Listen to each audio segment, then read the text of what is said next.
Ils ne portent pas vraiment de nom, mais chacun d'eux est appelé par une couleur. Il y a Red, le démon primordial rouge, et puis il y a White, le blanc.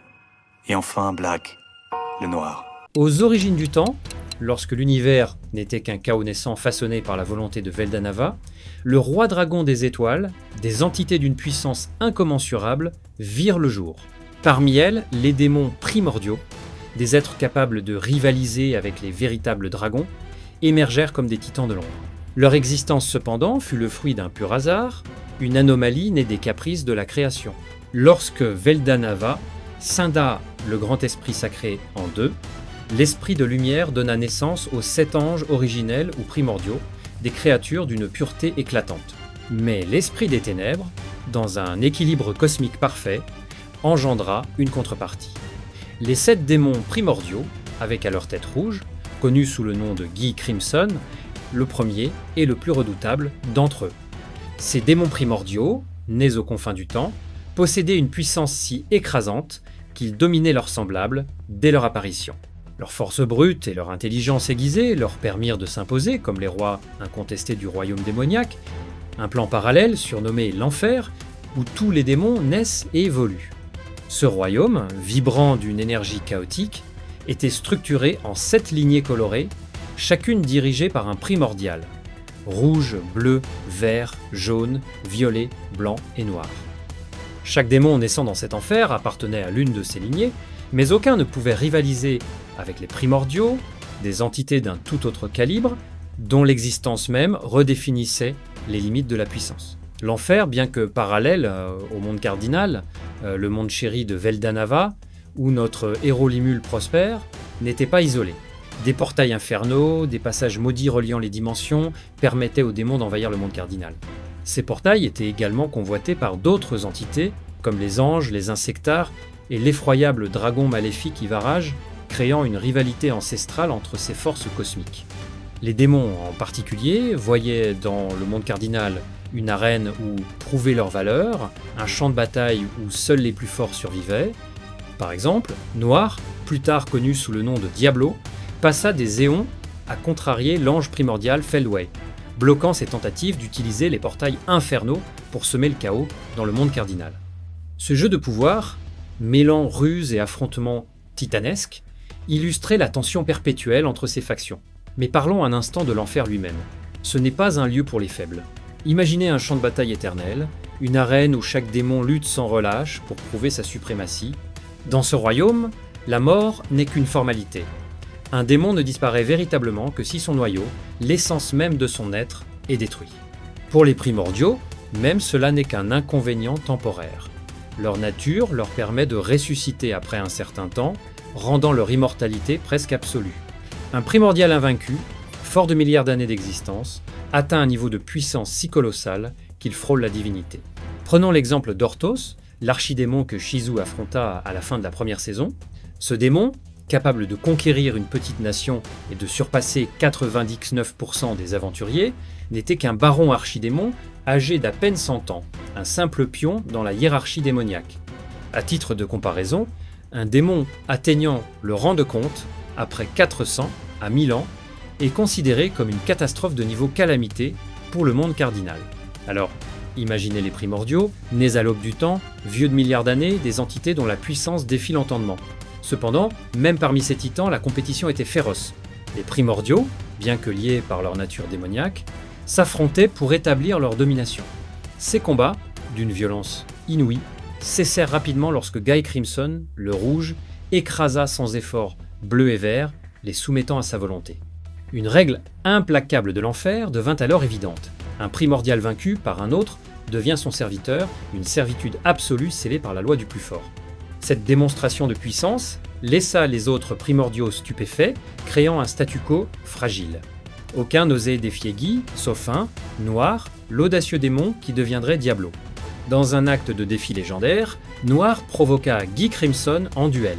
Leur affrontement, d'une intensité cataclysmique, se solda par un match nul, un exploit qui força le respect de Guy. Cet événement marqua un tournant, les primordiaux cessèrent leurs guerres intestines et prirent des chemins divergents.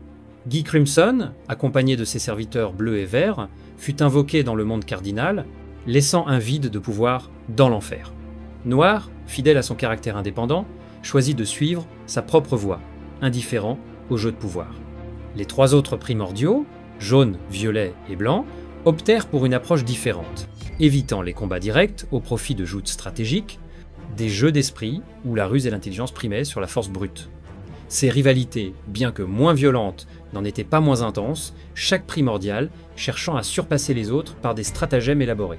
Dans le monde cardinal, les primordiaux, bien que toujours d'une puissance terrifiante, se retrouvent affaiblis par les lois de ce plan d'existence. Guy Crimson, le primordial rouge, s'imposa comme le maître incontesté de l'enfer avant son invocation. Après avoir soumis bleu et vert, il affronta noir dans ce duel légendaire, puis fut appelé dans le monde cardinal en tant qu'archidémon. Sa mission ? Anéantir une nation ennemie pour le compte de ceux qu'il avait invoqués, une tâche triviale pour un être de son calibre. Guy écrasa des millions d'âmes, déclenchant un festival de la moisson qui le transforma en véritable roi démon. Cependant, fidèle à sa nature, il se retourna contre ceux qu'il avait invoqués, massacrant sans pitié les humains qui avaient osé le manipuler. Plus tard, il croisa la route de Veldanava lui-même. Dans un élan d'orgueil, Guy défia le roi des étoiles, mais fut aisément vaincu. Impressionné par son audace, Veldanava ne le détruisit pas. Au lieu de cela, il fit de Guy son serviteur, lui confiant une mission cruciale, maintenir l'équilibre et l'ordre dans le monde cardinal, un rôle qui lui valut le titre d'arbitre. Pour faciliter cette tâche, Guy débloqua la compétence unique Orgueil, un pouvoir à l'image de son ambition démesurée, mais l'histoire de Guy ne s'arrête pas là. Une rencontre décisive allait changer sa destinée, celle de Velzar, la dragonne de glace, une figure aussi majestueuse que redoutable. Leur lien, forgé dans le respect et une étrange alchimie, allait marquer un tournant dans la vie de cet arbitre démoniaque, liant son destin à celui des véritables dragons. Lorsque Velzar, la dragonne de glace, apprit que Guy Crimson avait osé défier son frère Veldanava, une tempête de jalousie et de rancune s'empara d'elle. Cette sœur farouchement protectrice, dont la puissance était incommensurable, ne pouvait tolérer qu'un démon, même un primordial comme Guy, s'en prenne à son créateur. Déterminée à remettre Guy à sa place, elle le défia dans un duel d'une ampleur cosmique. Leur affrontement, d'une intensité telle qu'il remodela le paysage du monde cardinal, transforma un continent entier en une toundra gelée, figée dans un froid éternel. Les cieux s'obscurcirent, les montagnes s'effondrèrent, et la terre elle-même trembla sous la violence de leurs coups, à tel point qu'il fut dévié de son axe de rotation. Pourtant, malgré cette débauche de puissance, aucun des deux ne l'emporta. Le combat se solda par un match nul, un exploit qui témoignait non seulement de la force brute de Guy, mais aussi de son génie stratégique. Car Velzar, maîtresse de la compétence monde suspendu ou encore arrêt du temps, pouvait ralentir le temps lui-même, une capacité si redoutable que même Limul, des volumes plus tard, peinait à y résister, et que Diablo lui-même ne trouva de contre-mesure qu'à un stade avancé de l'histoire. Pourtant, Guy, avec sa compétence unique Orgueil, non seulement tint tête à Velzar, mais vit son pouvoir évoluer en la compétence ultime Lucifer, un jalon dans sa quête de suprématie, mais au-delà de cette prouesse martiale, le véritable triomphe de Guy fut de conquérir le cœur de Velzar. Cette relation, née d'un respect mutuel, forgé dans le feu du combat, marqua un tournant dans la vie du démon primordial. Pouvoir rivaliser avec une dragonne véritable comme Velzar, capable de terrasser sans effort son frère Veldora, le dragon des ouragans, témoignait de l'incroyable calibre de Guy. Velzar, connu pour corriger régulièrement Veldora d'un simple coup, considérait Guy comme un égal, une rareté dans un monde où peu pouvaient prétendre à un tel honneur.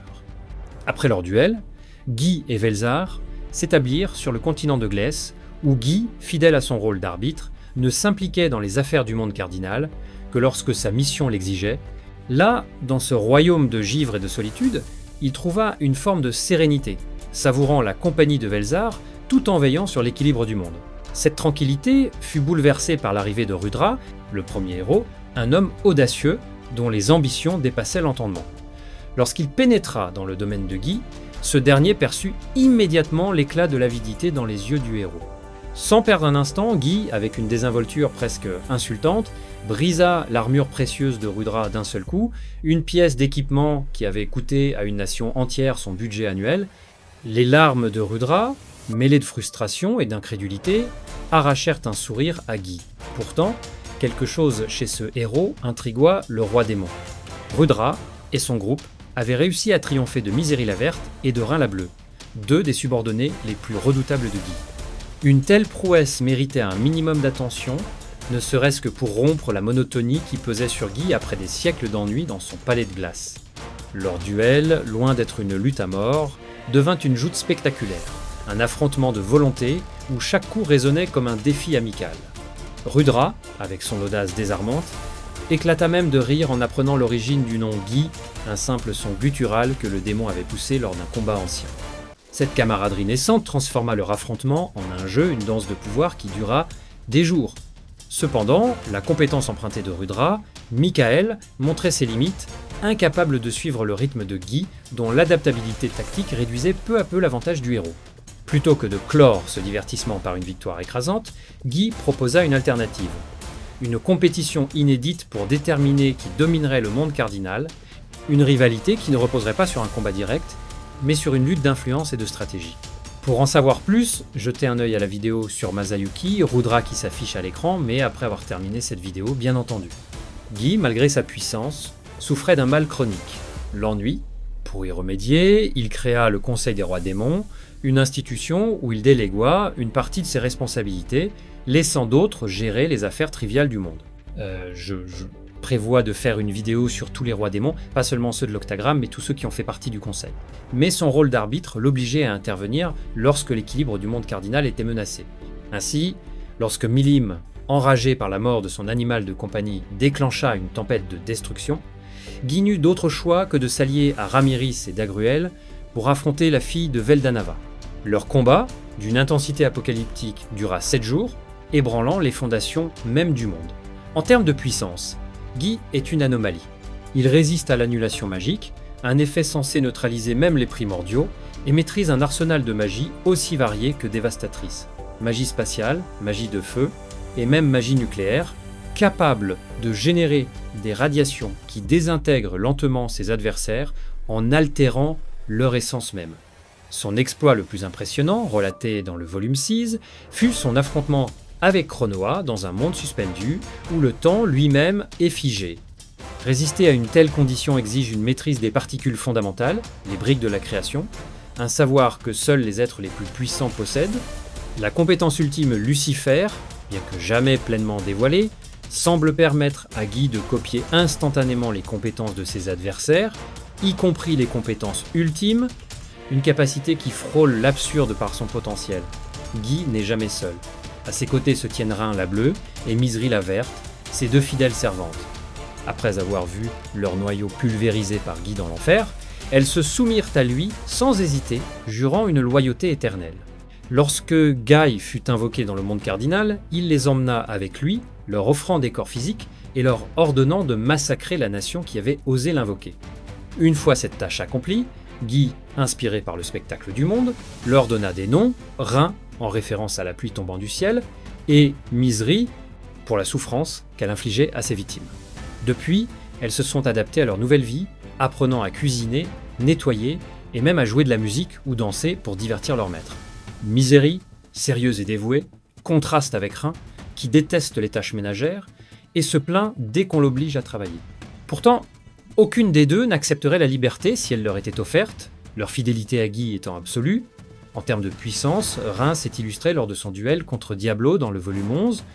Jalouse de la liberté et de l'insouciance de Noir, elle tenta de le provoquer avec une attaque fulgurante, un coup porté à une vitesse supersonique. Mais face à Diablo, cela n'eut aucun effet. Avec une arrogance désinvolte, Diablo balaya ses sorts un à un, déclarant qu'il n'avait nul besoin de déployer toute sa puissance contre elle. Cette humiliation révéla une différence cruciale. Rhin, bien qu'immensément puissante, gaspillait son énergie mentale à lancer des attaques désordonnées, incapable de rivaliser avec la précision et l'efficacité de Diablo. Alors que Diablo échangeait des sorts avec Rhin la Bleue, son véritable plan se dévoilait avec une précision diabolique. Tandis que Ren, emporté par sa jalousie et son orgueil, lançait des attaques frénétiques pour surpasser Noir, ce dernier tissait en secret un cercle magique de désintégration d'une complexité redoutable. Utilisant l'échange de sorts comme une simple diversion, il piégea Rhin, qui ne réalisa son erreur que trop tard. Le cercle multicouche, activé sous ses pieds, la paralysa instantanément, et un sort de désintégration la frappa de plein fouet.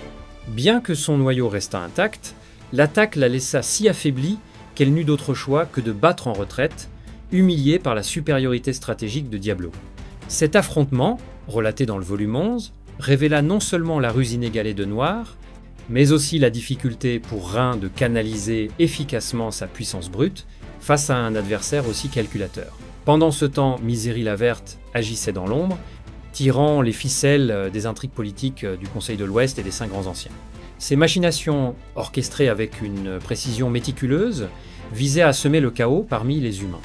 Lorsqu'elle fut invoquée au Conseil de l'Ouest, prête à massacrer ses membres pour envoyer un message retentissant à l'humanité, un obstacle inattendu se dressa sur son chemin, Blanc la primordiale blanche, la troisième primordiale en termes de puissance, représentait Tempeste et avait déjà rallié la majorité du Conseil à sa cause grâce à ses talents diplomatiques. Face à cet adversaire redoutable, Misery, plus habitué aux tâches administratives, au service de Guy, qu'au combat acharné, hésita. Blanc, endurci par des millénaires de batailles dans les contrées sauvages, surpassait Misery en expérience martiale, même si cette dernière disposait d'une énergie magique colossale. De plus, Blanc était accompagné de Moss, son fidèle subordonné, un duc démon d'une puissance considérable. Consciente de l'écart, Misery choisit sagement de se retirer, évitant un affrontement qui aurait pu lui coûter cher. Dans le volume 14, après que Tempeste eut repoussé l'invasion de l'Empire de l'Est, Guy, accompagné de Rhin et Misery, rendit une visite inattendue à Limul. Sa requête était aussi surprenante que désarmante. Il ne demandait pas à Limul d'entraîner ses servantes au combat, mais de leur apprendre à faire des gâteaux. Fasciné par la croissance fulgurante de Diablo et des trois démons sous l'influence de Limul, Guy voyait en lui un mentor capable d'élever Rhin et Misery à un nouveau niveau. Mais la conversation prit une tournure plus sérieuse lorsque Guy s'enquit de l'évolution de Diablo en roi démon. Limul, poussé dans ses retranchements, révéla son pouvoir unique. Il pouvait accorder des âmes à ceux sur le point de s'éveiller, une capacité essentielle pour transcender les limites d'un monstre. Raphaël, l'intelligence suprême de Limul, expliqua que les monstres nommés par un être supérieur voyaient leur nature même altérée, rendant le réveil naturel improbable, même après avoir massacré des millions d'âmes. Guy, déterminé à voir ses servantes atteindre le rang de roi démon, fournit à Limul les âmes nécessaires. Raphaël, avec une efficacité presque désinvolte, orchestra l'évolution de Rhin et Misery, les transformant en véritables rois démons. Le volume 17 offre un moment unique avec un chapitre dédié à Rhin, écrit comme une conversation intime, presque comme si elle s'adressait directement au lecteur. Cette proximité inattendue, teintée d'humour et de caractère, fait de Rhin un personnage attachant, une véritable waifu pour les fans. Elle se montre même agacée lorsqu'on la compare à Noir, affirmant avec véhémence son unicité. C'est aussi Rhin qui révèle, dans un échange fictif, des détails croustillants sur les démons primordiaux, ajoutant une touche de légèreté à son rôle. En passant, elle vous demande d'aller vous abonner à notre Patreon pour nous soutenir et par la même occasion avoir un accès anticipé aux nouvelles vidéos avant les autres sur YouTube. Et elle vous demande aussi de prendre au moins un abonnement, ça aide beaucoup, merci. Pendant la guerre de Tenma, Rhin et Misery reçurent une mission cruciale, protéger Léon et Eldorado aux côtés de Guy. Leur évolution en roi démon, survenue seulement quelques mois plus tôt, porta ses fruits. Lors des entraînements, elle rivalisait avec la puissance de Léon, une prouesse impressionnante. Leur véritable test vint lorsqu'elles durent affronter deux anges primordiaux, Pico et Gracia. Mais, à la grande frustration des fans, ce combat ne fut pas un affrontement classique. Au lieu de cela, il se déroula dans un igloo, autour d'une tasse de thé et de collation. Fouzé, l'auteur, semble décidément allergique aux batailles épiques, préférant une approche subtile. Ce tête à tête, loin d'être une simple diversion, permit à Rhin d'extraire des informations cruciales sur la base ennemie et les forces rassemblées, prouvant que sa ruse valait autant que sa puissance. Malgré leurs exploits, Ren et Misery restent souvent éclipsés par les autres primordiaux. Misery, en particulier, est actuellement considérée comme la plus faible d'entre eux, tandis que Ren, grâce à sa maîtrise de Cocyte, a prouvé qu'elle surpassait Misery en puissance. Pourtant, leur statut de roi démon et leur loyauté indéfectible envers Guy en font des forces à ne pas sous-estimer. Rin, d'ailleurs, s'est révélée être une artiste talentueuse, peignant pour Limul et gagnant le cœur des fans. Passons maintenant à une figure bien plus sinistre. Blanc, la primordiale blanche, l'une des démons primordiaux les plus cruels, dont l'histoire commence dans une province pittoresque mais militairement insignifiante de l'Empire de l'Est, bordée par un lac d'une beauté envoûtante. Ce royaume, dirigé par un roi fier mais désespéré, fut plongé dans la tourmente lorsque celui-ci décida de se rebeller contre l'Empire. La cause ? Un noble impérial revendiquait sa fille unique comme concubine. Conscient que la guerre conventionnelle était vouée à l'échec face à la puissance écrasante de l'Empire, le roi se tourna vers une solution désespérée, un rituel interdit pour invoquer un archidémon parmi les plus puissants. Ce fut sa plus grande erreur. Lorsque Blanc apparut, son aura seule brisa le moral de tous ceux qui posèrent les yeux sur elle, un froid glacial émanant de sa présence. Le roi, dans un mélange de terreur et d'espoir, la supplia de soutenir sa rébellion. Amusé par son audace, Blanc accepta, mais à un prix terrifiant. L'âme de la princesse qu'il cherchait à protéger. Le roi, horrifié, refusa d'abord, incapable de sacrifier sa fille pour laquelle il avait invoqué ce démon. Mais la pression écrasante de Blanc, combinée à la menace imminente de l'Empire, finit par briser sa détermination.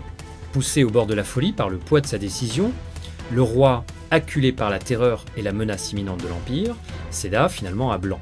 Il lui accorda la permission de posséder le corps de sa précieuse fille, un acte qui scella le destin de son royaume. Sans la moindre hésitation, Blanc déchaîna un carnage d'une ampleur effroyable. Les rives du lac, autrefois d'une beauté sereine, se teintèrent d'un rouge écarlate, baigné dans le sang des citoyens massacrés. Cet événement, connu sous le nom de la tragédie du lac écarlate, resta gravé dans les annales comme un avertissement sinistre de la puissance des démons primordiaux. C'est peut-être Blanc que vous connaissez davantage. Et il se trouve que j'ai perçu tout récemment son autorité de roi démon. Quand, lors de la tragédie du lac écarlate ? La princesse, désormais réceptacle de l'essence de Blanc, devint le vecteur d'une destruction implacable, son humanité engloutie par l'aura écrasante de la primordiale. Lorsque la nouvelle de la destruction de la province parvint à l'Empire de l'Est, une réponse immédiate fut organisée. L'Empire, conscient du danger que représentait Blanc, savait qu'une incarnation complète de cette primordiale pourrait rivaliser avec Guy Crimson, le roi démon capable de tenir tête à un dragon véritable. Une telle menace risquait de plonger le monde cardinal dans le chaos. Parmi les forces déployées se trouvaient 3 guerriers d'élite, Davis, Balt et Gordon. Davis, classé 11e parmi les gardiens impériaux, était un combattant d'exception, mais même lui et ses compagnons savaient que défier une primordiale était une mission suicidaire. Armés d'une chaîne légendaire forgée en argent sacré et en poil de monstre, une relique capable d'entraver les démons les plus puissants, ils se lancèrent dans une entreprise désespérée. Dans un acte de bravoure, ils parvinrent à sceller Blanc avant qu'elle ne puisse s'incarner pleinement, l'empêchant de déchaîner tout son potentiel. Mais cette victoire était creuse. Satisfaite de son carnage, Blanc se retira, son appétit de destruction temporairement apaisé, laissant derrière elle un empire à jamais marqué par sa présence. La tragédie du lac écarlate eut des répercussions durables. L'invocation de démons fut strictement interdite et chaque ville de l'Empire établit un bureau de contrôle des démons pour prévenir une nouvelle tragédie. Après cet épisode, Blanc se retira dans l'ombre, prenant la garde d'un portail infernal situé dans l'Empire de l'Est, un rôle qu'elle assuma avec une nonchalance presque insultante. Ce n'est que plus tard qu'elle fut recrutée par Diablo pour rejoindre les rangs de l'armée de Limul, aux côtés de Carrera et Ultima. Lors de leur première rencontre, Blanc, fidèle à sa nature impitoyable, déclara qu'elle tuerait Limul sur le champ s'il ne pouvait supporter son aura. Par chance, Limul, ignorant qu'il faisait face à une primordiale, l'a pris pour une simple archidémone ramenée par Diablo. Cette méprise, presque comique, n'enlevait rien à la dangerosité de Blanc, que Diablo lui-même décrivit comme capable de l'éliminer si elle se montrait sérieuse. La véritable étendue de la puissance de Blanc, désormais nommée Testarossa par Limul, se révéla lors de la guerre contre l'Empire de l'Est. Envoyé pour négocier avec l'armée ennemie, Testarossa traça une ligne invisible qu'aucun soldat ne devait franchir. Le lieutenant-général Guest, sous-estimant la femme aux cheveux blancs, ordonna à ses snipers de tirer des balles magiques voyageant à 3 fois la vitesse du son. D'un simple geste de l'index, Testarossa bloqua l'attaque, puis, avec une froideur terrifiante, aspira les âmes de tous les soldats présents, à l'exception de Geist. Ce dernier fut sauvé par l'intervention des 3 gardiens impériaux, Gordon, Balt et Davis. ceux-là même qui avaient scellé Blanc des années auparavant. Stupéfaits de revoir celle qu'ils croyaient vaincue, ils se préparèrent à un nouvel affrontement. Mais Testarossa, désormais doté d'un corps physique, grâce à Limule et d'une puissance accrue, était une toute autre menace. Sa compétence la plus redoutable, Rayon mortel, une magie nucléaire maléfique, projetait des rayons destructeurs, capables d'anéantir ses cibles au niveau génétique et spirituel sur un rayon de 10 km. Les 3 gardiens, pourtant des menaces de niveau calamité, furent balayés sans effort. La puissance de Testarossa s'amplifia encore lorsqu'elle affronta Velgrind lors de la seconde phase de l'invasion. Bien que les 3 démons, Testarossa, Carrera et Ultima, aient initialement été vaincus par la dragonne véritable, Testarossa obtint une revanche en solo. Malgré sa défaite, tenir tête à un dragon véritable était une prouesse remarquable, et ce combat lui permit d'éveiller sa compétence ultime, Bélial, roi des enfers. Cette compétence, détaillée dans le volume 17, lui confère un contrôle absolu sur la vie et la mort, intégrant des capacités telles que l'accélération de pensée, la perception universelle, l'aura de roi démon, la manipulation de l'espace-temps, la barrière multidimensionnelle et la compréhension de toute création. Parmi ses aptitudes spécifiques, domination de la vie lui permet de décider quand, où et comment une cible meurt, tandis que vie après la mort plonge l'âme d'un adversaire dans une dimension infernale cauchemardesque. Pour plus de détails sur ce combat épique, restez à l'affût de la vidéo sur l'Empire de l'Est. En dehors des champs de bataille, Testarossa brille comme représentante diplomatique de Tempest, jouant un rôle de ministre des Affaires étrangères. Sa connaissance approfondie de la politique, acquise au fil des millénaires, lui permit d'aider Masayuki à s'élever au rang d'empereur de l'Empire de l'Est. Cependant, cette ascension attira l'attention de Michael et Feldway, qui lancèrent une attaque. Testarossa se retrouva face à Vega, un ancien membre de l'organisation criminelle Cerberus. Bien que Vega possédât une énergie potentielle supérieure, Testarossa dominait le combat grâce à sa maîtrise tactique. La situation bascula lorsque Vega absorba ses alliés, augmentant drastiquement sa puissance. Ce n'est qu'avec l'éveil de Hinata, qui forgea un lien d'amitié avec Testarossa, que Vega fut finalement vaincu. Parallèlement, Diablo recruta également Jaune, la primordiale jaune, pour rejoindre les Black Numbers de Limule, consolidant ainsi l'armée de Tempest avec une autre force titanesque. La primordiale jaune, parmi les démons primordiaux, porte une réputation aussi flamboyante que redoutée. Cette entité, à l'attitude digne d'une délinquante de lycée, cherchant la moindre excuse pour déclencher une tempête de violence, incarne un chaos à peine contenu. Insouciante, imprévisible et animée d'une soif insatiable de combat, elle se distingue par son mépris des conventions et sa propension à tout résoudre par la force brute. Avant de rejoindre les rangs de Limule, Jaune était assigné à une tâche aussi cruciale que périlleuse, garder le portail de l'enfer situé dans le territoire de Léon Cromwell, à Eldorado, mais loin de se contenter de veiller sur ce passage maudit, elle transformait chaque jour en un spectacle de destruction, bombardant la ville de Sor, nucléaire d'une puissance cataclysmique. Les chevaliers de Léon, désespérés, tentèrent à maintes reprises de négocier avec elle, implorant une trêve. Mais Jaune, indifférente à leurs supplications, n'avait qu'un seul objectif en tête, provoquer Léon, le héros devenu roi démon, pour l'affronter dans un duel qui satisferait son orgueil blessé. Cet acharnement remontait à un événement vieux de plusieurs siècles, ancré dans une rivalité complexe.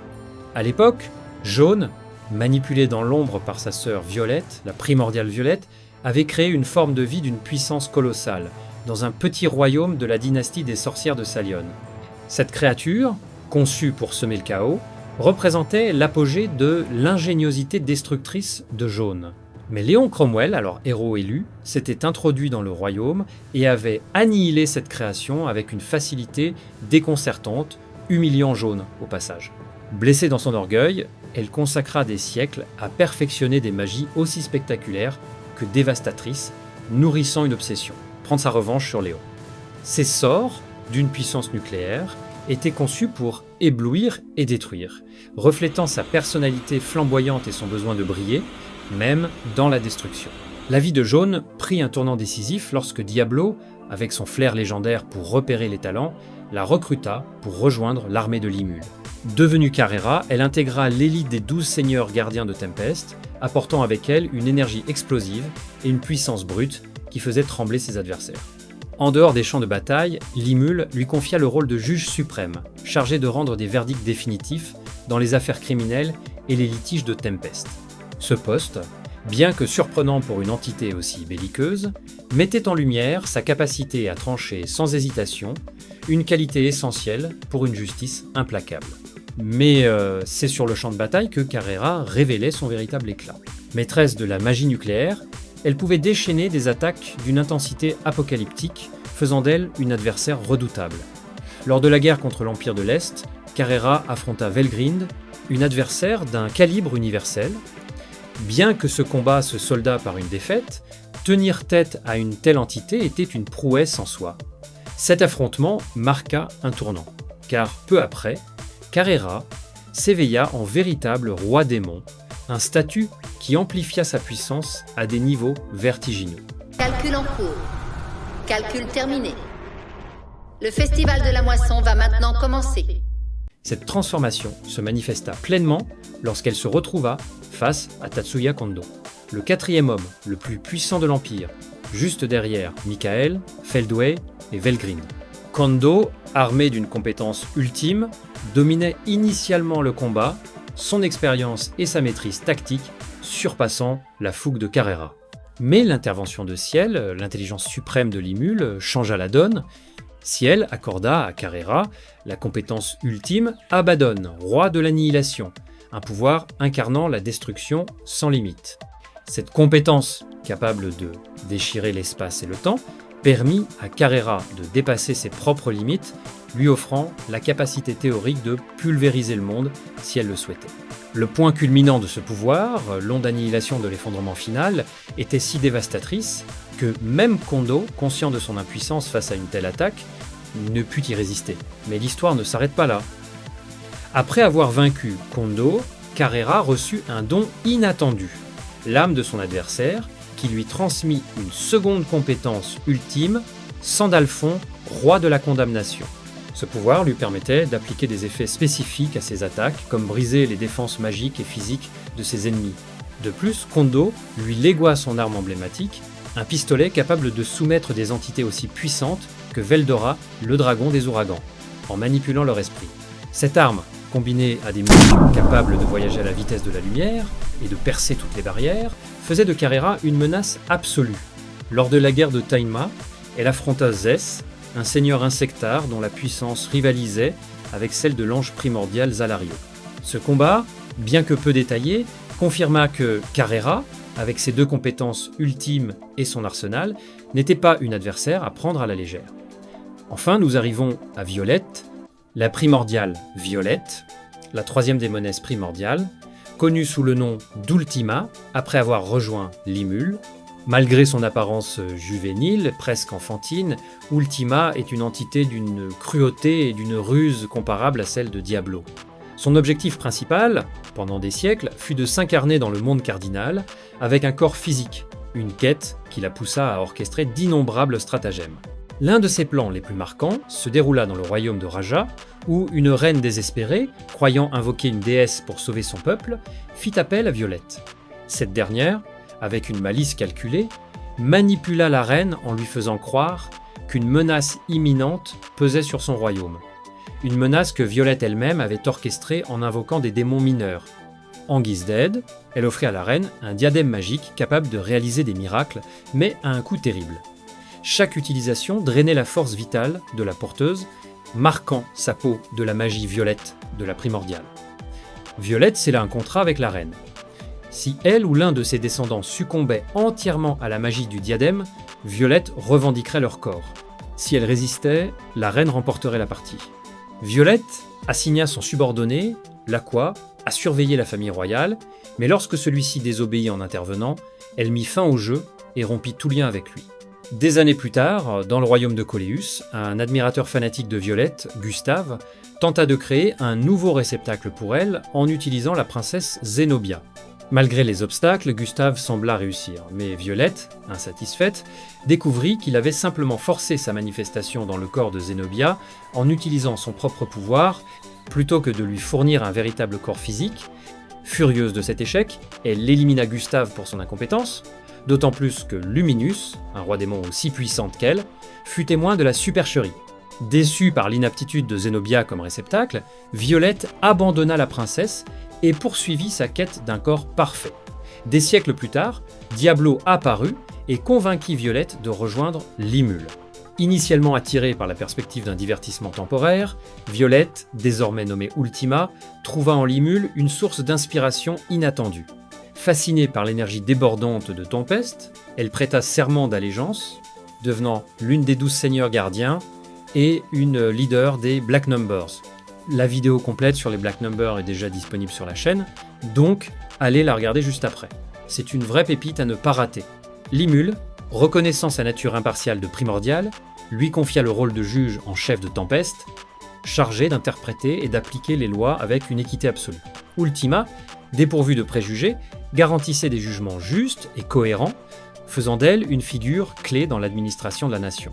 La Primordiale Violette, désormais connue sous le nom d'Ultima, brille non seulement en tant que juge en chef de Tempest, mais surtout en tant que véritable roi démon, maniant une puissance qui fait trembler les cieux.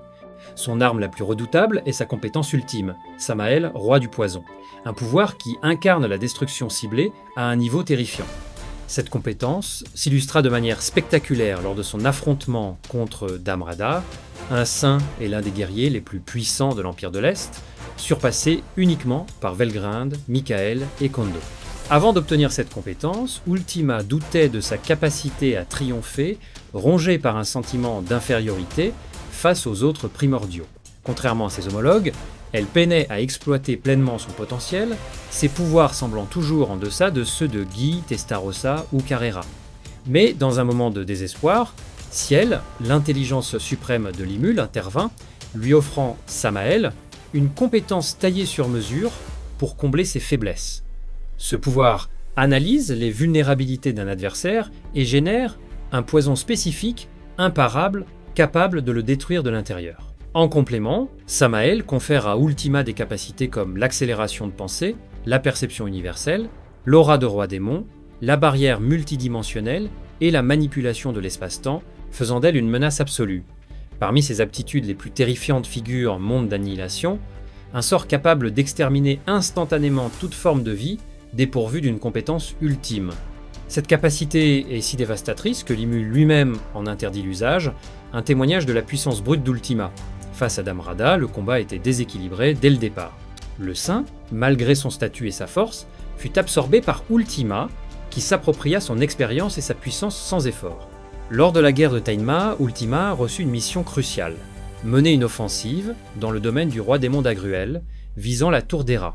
Aux côtés de Dagruel, elle affronta et vainquit Pico et Gracia, deux anges primordiaux, dans un combat d'une intensité rare, mais la situation dégénéra lorsque Dagruel, corrompu par l'ennemi, se retourna contre ses alliés, forçant Limule à intervenir directement. Si je passe rapidement sur ces événements, c'est parce qu'une vidéo d'1h30 sur la guerre de l'Empire de l'Est est en préparation, et si elle rencontre le succès escompté, une rétrospective complète de la guerre de Tainma suivra. Alors soutenez le projet en rejoignant notre Patreon avec le type d'abonnement qui vous convient, votre soutien est très apprécié. Enfin, nous arrivons au joyau des primordiaux, le légendaire noir, devenu Diablo, l'archétype même du démon charismatique et surpuissant, et, soyons honnêtes, un fan inconditionnel de Limule. Contrairement à Guy Crimson et aux autres primordiaux, Diablo se distingue par un choix radical. Il refusa obstinément d'évoluer, préférant conserver sa forme originelle et savourer sa liberté. Ce refus, incompréhensible pour ses pairs, déconcertait particulièrement Ren, la bleue, qui ne pouvait concevoir qu'un être de la trempe de noir rejette une puissance supérieure. Pour les démons, dominer les autres est une pulsion naturelle, mais Diablo, avec son mindset unique, privilégiait l'indépendance à la quête de pouvoir. Capable de devenir plus fort, il trouvait une satisfaction profonde dans son état actuel, libre des fardeaux, qu'entraîne une puissance accrue. Cette singularité ne s'arrêtait pas là. Alors que les autres démons, comme Testarossa, Carrera et Ultima, passaient des millénaires à chercher un moyen de s'incarner dans le monde cardinal avec un corps physique, Diablo, lui, traversait les portails infernaux à sa guise, comme s'il s'agissait d'une simple promenade. L'une de ses incursions le mena à croiser la route de Shizu, ou plutôt de son masque, un artefact paradoxal qui attira son attention par sa nature mystérieuse. Fasciné, il suivit sa trace, une quête qui le conduisit finalement à Limul. Information importante, la vidéo sur la boucle temporelle de Chronoa est disponible sur la chaîne. C'est une vidéo très intéressante, alors allez la regarder juste après. En rencontrant Limul, Noir trouva enfin un maître digne de son allégeance et devint Diablo, scellant son destin. Pour plus de détails sur son passé, jetez un œil à notre vidéo de 38 minutes sur les origines de Diablo. Après avoir juré fidélité à Limul, qu'il vénérait comme un dieu, Diablo décida de repousser ses limites.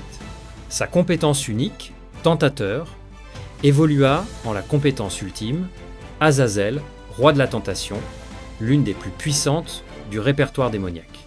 Ce pouvoir, centré sur le contrôle et la domination, permet à Diablo de manipuler ses adversaires avec une autorité quasi absolue, agissant non seulement sur leur esprit, mais aussi sur leur essence spirituelle.